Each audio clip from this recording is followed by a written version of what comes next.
When Marcus Anderson and his gang were jailed for a lucrative drug operation that ran into the millions, the judge actually gave credit to the Manchester gang, saying it was sophisticated, well organised and a very well equipped operation. Now these guys were moving kilos of Class A white on a daily basis.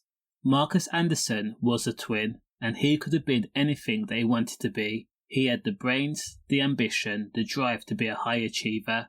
Now instead of working his way up the employment ladder and being a manager or a director of a company, Marcus Anderson, who is from Manchester, had teamed up with his friend Andre Knott, and together the two men had set up a lucrative Class A drug operation that were making millions of pounds. Marcus Anderson, who was 32 years old at the time of his arrest and from the Prestwich area, had the drug operation running smoothly. Now he had gathered a group of criminals across Manchester and the North East and the Midlands, and provided his team with encrochat phones to ensure that communication was kept secure. These phones were also replaced on a weekly and sometimes monthly basis. Marcus Anderson was a leader by the very definition. When things got hot, he made sure that he had booked a one-way ticket to Alicante for himself and his twin brother Jamal Anderson. He also ensured that other gangs he worked with, for example in the Midlands, in Yorkshire and Nottingham, they were well paid for their job and everybody made a lot of money.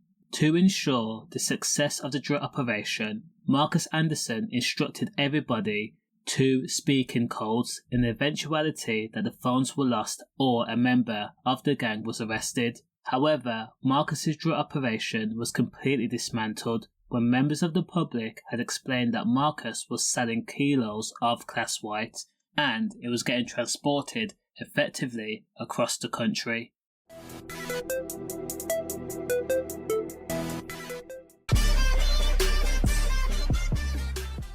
So, Greater Manchester Police then set up a covert operation that consisted of plainclothes officers and a surveillance team. The operation was made up of detectives from the Greater Manchester Police Serious and Organised Crime Group.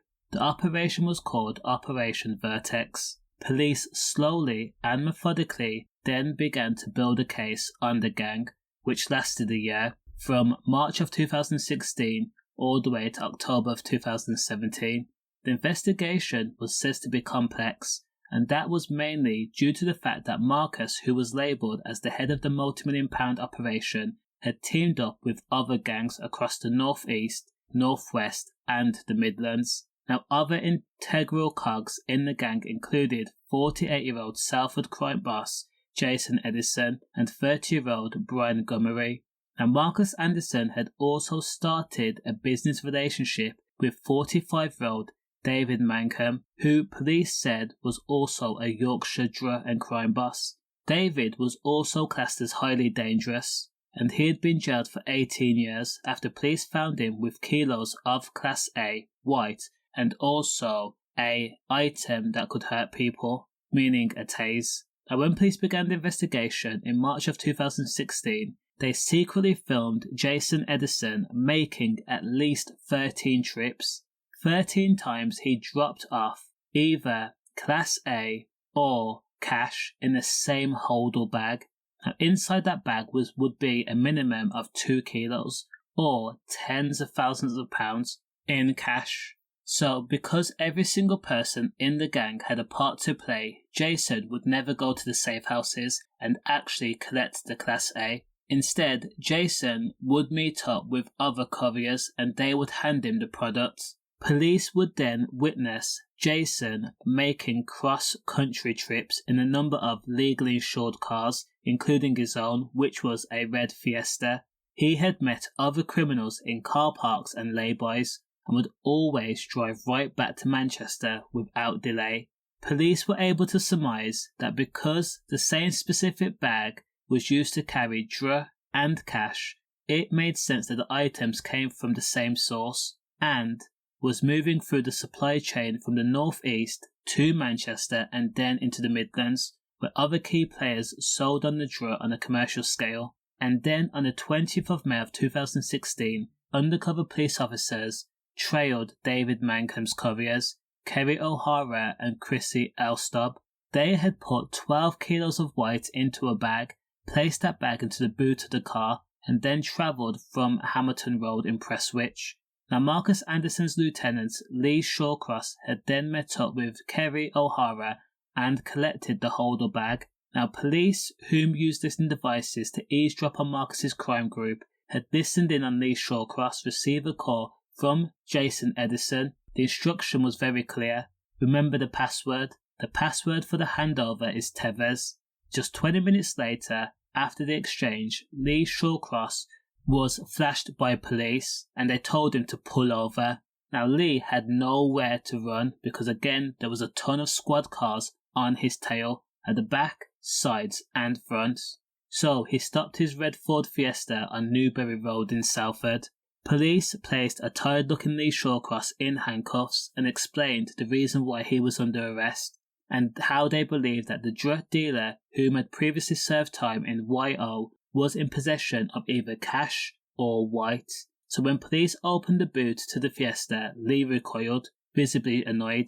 When the police eyes gleamed, the holder bag was opened and inside the bag was pressed kilo parcels of white, 12 kilos in total, with a purity of between 84 and 88%. Police says that the street value was a whopping £1.92 million if sold on. Now, police had also found a burner phone on Lee Shawcross and also a piece of paper with a list of jumbled numbers on it, which had to do with the drug operation. Police had firmly put the gang on notice, but it was too late for anyone to flee because just 3 days later, police conducted another stop. Marcus Anderson's associate, Philip Gleason, was forced to stop his car, and inside the car, police found 3 kilos of white, worth a little over £500,000. Now, police had witnessed the Nottingham gang be supplied with drug by Jason Edison and another member of Marcus's gang.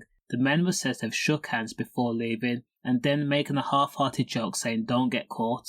Police noticed that Marcus Anderson had used 36-year-old Kerry O'Hara and 35-year-old Chrissy Elstob, whom were both from Pontefract, as couriers. Now, while Marcus Anderson's drug empire was being dismantled and his men were all being arrested and charged, Marcus took the initiative to book a one-way ticket to Alicante for himself and his twin brother Jamal Anderson. Police had intel to suggest that the brothers had booked into the Radisson Blu Hotel near the airport under fake names, and then they successfully used their passports to travel. They only took cash with them.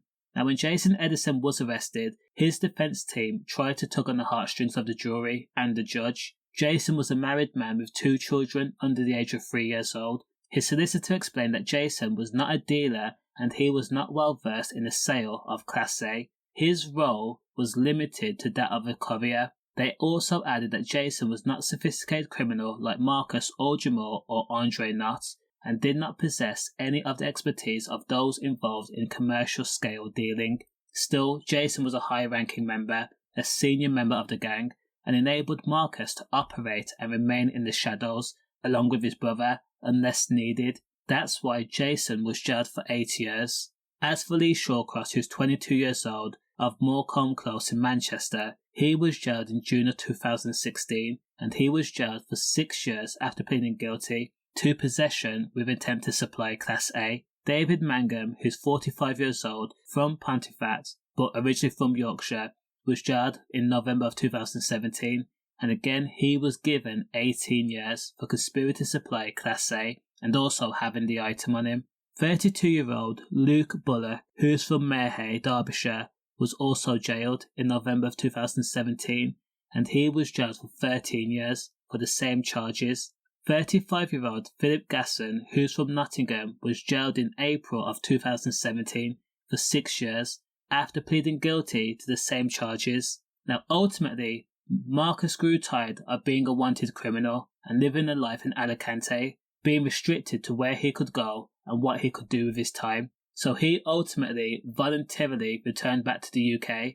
Now, once back on UK soil, Marcus was arrested, and he just quickly pled guilty to conspiracy to supply Class A. Marcus was jailed for 8 years after being outed as the criminal mastermind behind the multi-million-pound drug operation that had used listening devices, safe houses, encrochat devices, burner phones, and other SIM cards to run a profitable operation. As for Jamal, he continued on the run. Now, Andre Knott, who acted as a second in command for Marcus, he was jailed for 7 years for the same charges. And again, police gave credit to Marcus by saying it was a sophisticated and well-organised and well-equipped operation, so you've got to give credit where credit's due. Does the crime match the sentence? Let me know. Stay safe, safe,